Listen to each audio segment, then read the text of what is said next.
But yeah, we can go ahead and get started. Some of y'all have heard from me already, so I'm here again to talk about Fresno's housing crisis. This is a community workshop, and I hope some of y'all can get some important information out of this. We can go on to the next slide with our agenda. And so what do we expect tonight? We'll do a quick snapshot of the current state of housing here in Fresno. The second is the Fight for Fair Housing continues. And third is a call to action, next steps. Some of y'all might have heard this information already, but for those of you who haven't, I hope that we can all learn something today. You can take this information with you and use it in the spaces that you are in. My name is Carla Martinez. I'm a policy advocate with Leadership Counsel.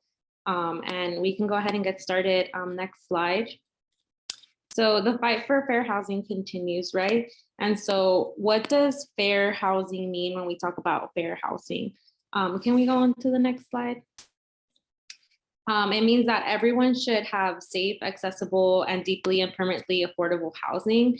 Fair housing is the right to choose housing free from discrimination, regardless of where you decide to live.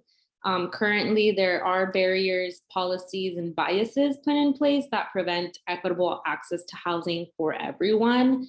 Where you live, the conditions in which you live in, and all of these factors of housing, and whether you have access to fair housing or not, should not be determined by who you are and your background. Everyone should have access to safe housing, but unfortunately, that is something that we are not currently seeing in the city of Fresno.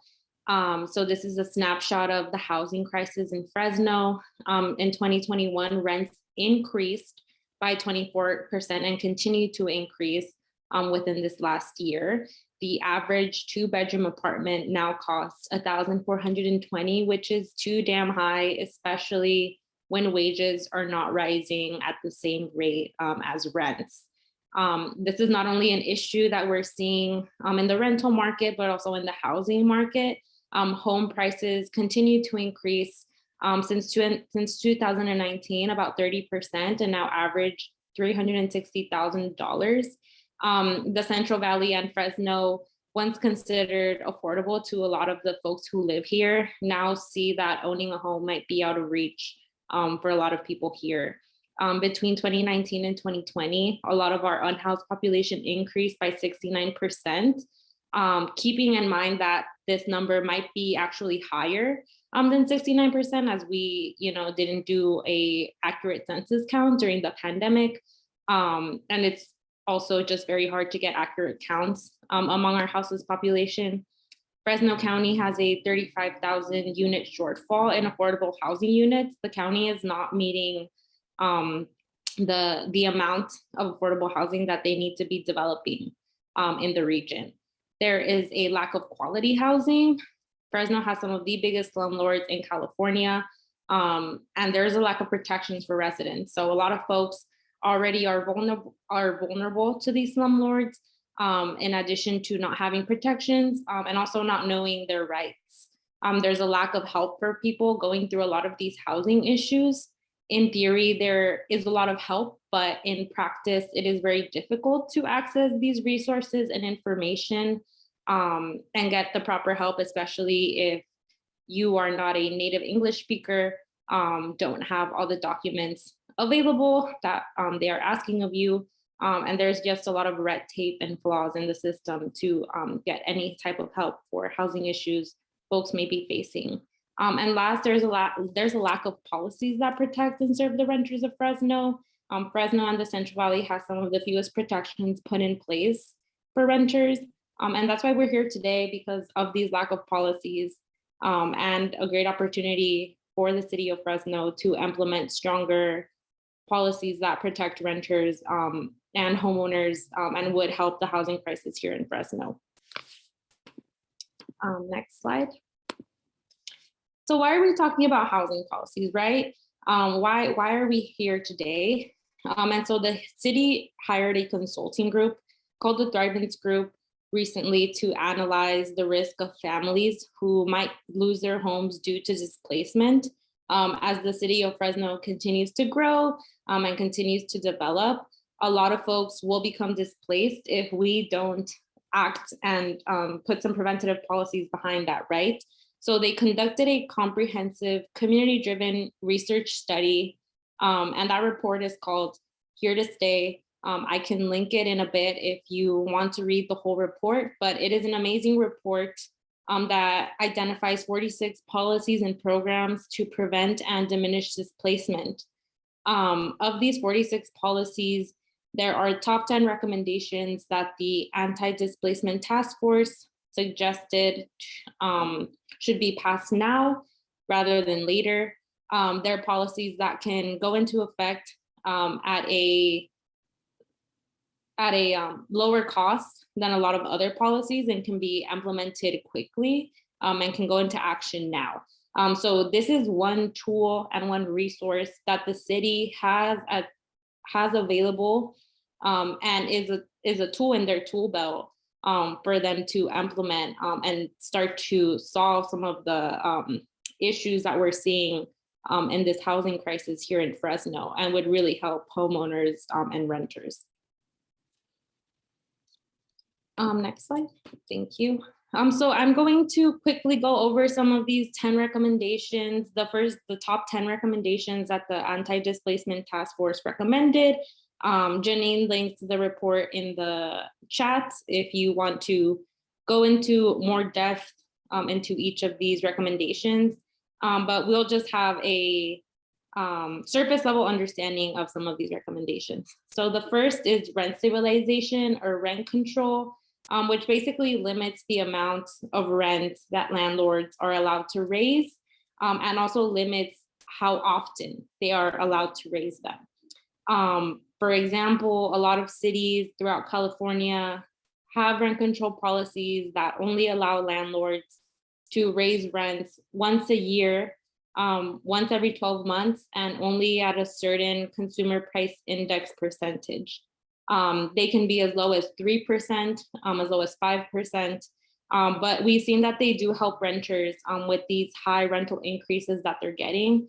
Often from the folks that I work with, folks are getting $300 rental increases at once, or $300 in total for 2 rental increases. So it's just a lot of money. And from what I said earlier, rents continue to rise, but wages do not. So we cannot continue to expect a lot of residents to continue to pay these rental increases when people are not making more money. Second is a right to counsel. Currently, the city of Fresno does have an eviction protection program. That is the name of the program. It is a great program that provides free legal counsel, but a right to counsel program would expand on that existing program for folks who are not only facing possible evictions, but other housing issues before reaching that final stage of eviction, right? And so a right to counsel also contains education pieces to them, making sure that folks know their rights, that landlords know their rights, that something comes before eviction. And so a right to counsel, an expanded right to counsel program and a comprehensive right to counsel program provides these other components to them that an eviction or eviction protection program currently does not. Third, and fair chance housing. This one is very popular among youth. Fair chance housing would provide, folks, regardless of their arrest or conviction records, to be able to rent, lease, or sublease an apartment. Currently, there is a lot of housing discrimination against folks who have, served their time, and it's very difficult for a lot of folks to get housing based on arrest or conviction records. I say that it's popular among young people because we know that a lot of young people, they commit mistakes, things happen, but that shouldn't prevent them from having a safe place to live. Fourth, conversion restrictions. It limits the ability of the city to convert housing units and provides a system that notifies the folks who are already living in that house of the conversion into more units.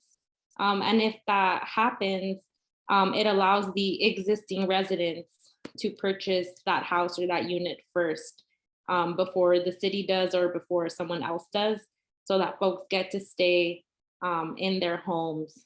And does anyone have any questions? I'll make a quick pause here.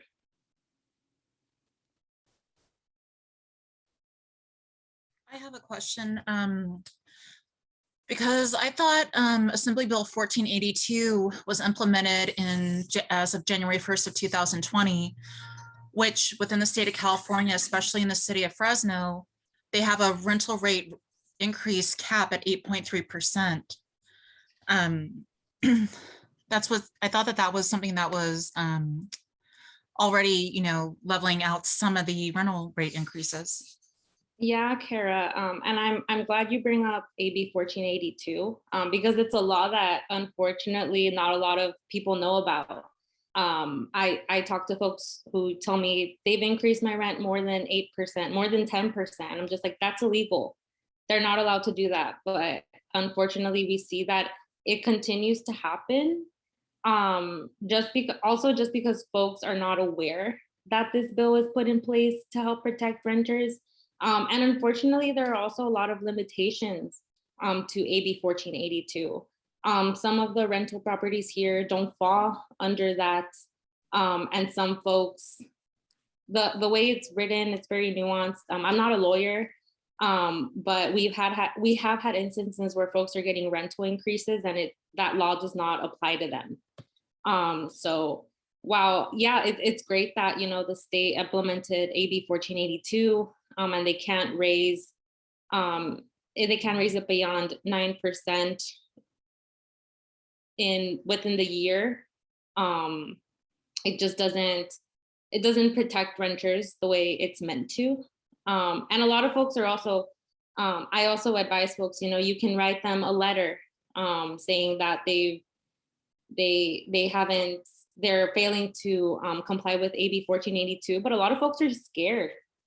A lot of folks are scared to write that letter in fear of retaliation, in fear of being evicted, because they're saying that their rents were raised over the 8%. So a comprehensive rent control plan it's so that the city takes it into their hands. And what a lot of cities do is that they also have a rent control board. So AB 1482 doesn't have a rent control board, but within a lot of local ordinances, basically if a landlord wants to raise the rents higher than 5%, they have to go to the city and tell them, I'm raising my rents more than 5%, and explain their case. But yeah, it's honestly, I'm glad you bring up AB 1482, and I'm glad that a lot of you folks now know that this is a law put in place to avoid your rents from being risen more than 9%, or the 8.3 that was written in the chat. But yeah, unfortunately, it's not working the way it's supposed to. Next slide. Next is the next 4 I'll be going over. The 5th is a Here to Stay Community Land Trust. So community land trusts create affordable housing that remain affordable over an extended period of time, because a CBO, so a community-based organization or a neighborhood comes together, buys property, buys the land, and then they basically sell the house to a family. The family purchases it at an affordable rate. And then they live in the house. They might be there for decades, for years, and they might decide that they no longer want to live there. So they'll sell that house back into the trust. The trust will then buy it at a reasonable rate, and so they will sell it again to another family at an affordable rate, so that folks can have home ownership at affordable prices. Without paying these super high closing costs and down payments. 6 is a Here to Stay homeowner and rent assistance program. So we know that currently there is an emergency rental assistance program But a rent assistance program would just be a program that's in place forever within the city to help folks with their rents. We know that people fall on hard times, whether that's losing hours at work, whether that's being injured or sick. And so this would just establish a fund to help people maintain their rent. Or it would also help people become homeowners. It's very difficult to become a first-time homeowner when you can't afford to pay the down payment or the closing costs. So this homeowner and rent assistance program would help with that. And further, it would also help owners with renovations, whether they wanted to fix their roof so they could get solar panels or energy upgrades for their home. Those are just some examples, but this is what that homeowner rent assistance program is meant for. 7th is a here to stay deposit program. So often we hear from folks that, they give their deposits, they decide they finally want to move out, and landlords deduct every small thing that they can find wrong with the apartment from their deposit, and don't always give you all that money back. And so this would establish an alternative to that, where the renters would give their deposit directly to the city, which would be placed into a high interest yielding account. So your deposit isn't just sitting there, it's accruing some interest, and then the city would give it back to you once you decide to move out. 8th is a moratorium on encampment sweeps. We currently know that, a lot of encampment sweeps are not humane. They are not done properly. They don't take into consideration a lot of our houseless folks. So this would place a 5-year moratorium on encampment sweeps and encourage the city to find viable alternatives to some of the sweeps that they're currently doing, and provide resources to those folks so that they are able to get back on the housed. Any questions here? I'll pause.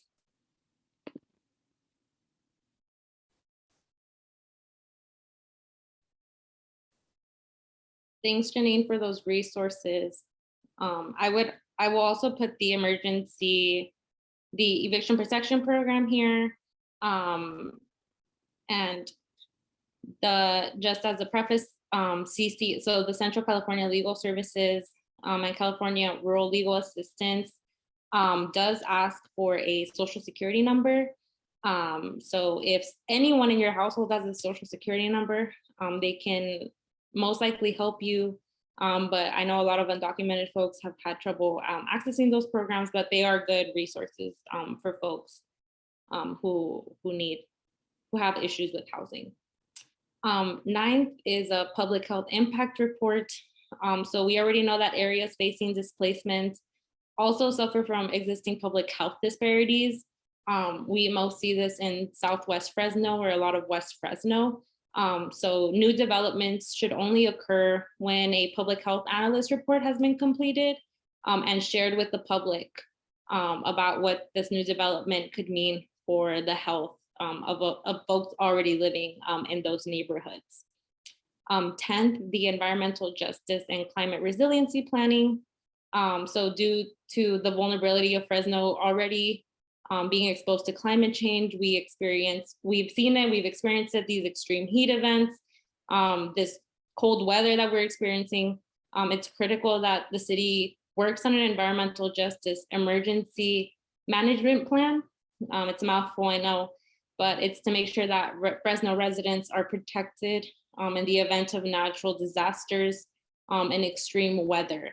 And so this plan would be developed, by community, community-led, community priorities, and how to manage extreme weather events and natural disasters.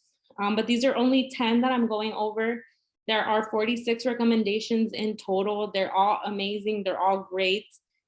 They would all help solve our try to solve our housing crisis and avoid displacement. But these are only the top 10 voted by the public and the Anti-Displacement Task Force.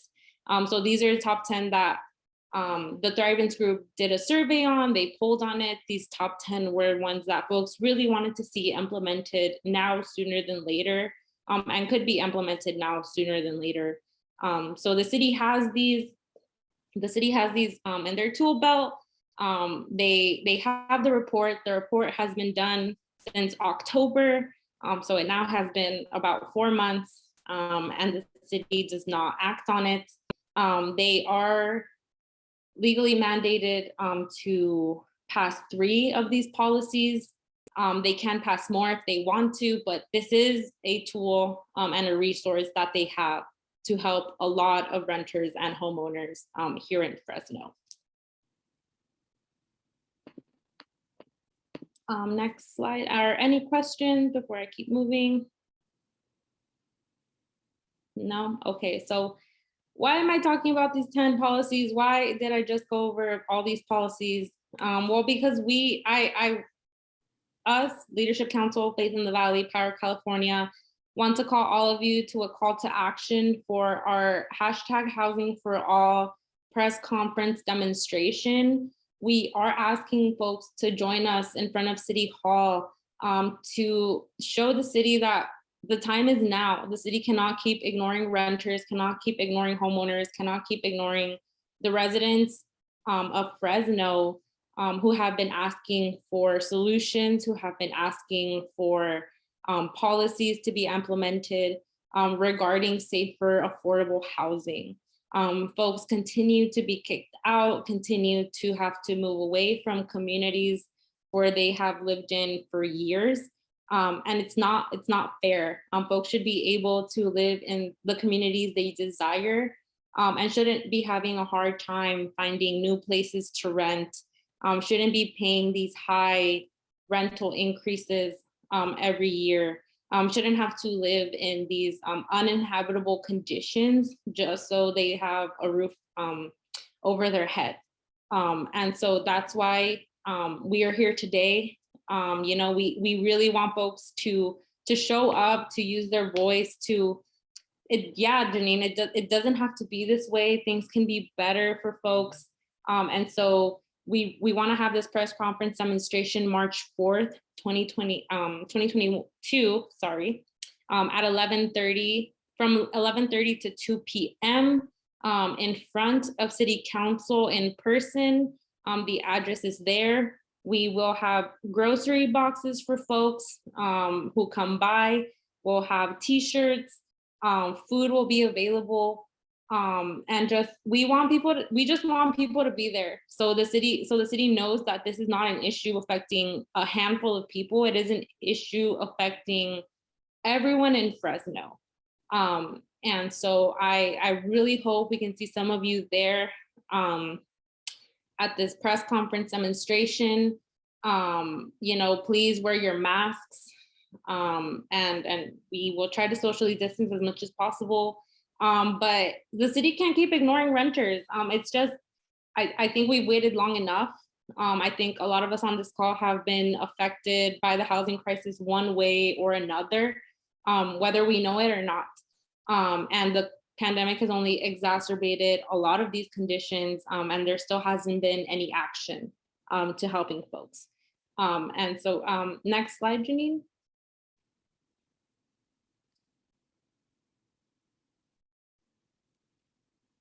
So we have flyers in English and in Spanish. We do want folks to show up, show out in front of City Hall. We are hosting a press conference demonstration. You know, rents are too high. Buying a home is out of reach for a lot of us. A lot of us younger folks probably aren't even thinking about buying a house right now, and just due to how high prices are. But yeah, I hope to see a lot of you there. Using your voice, ready to make some noise, ready to let them know that we're not going anywhere, and that we are here to stay.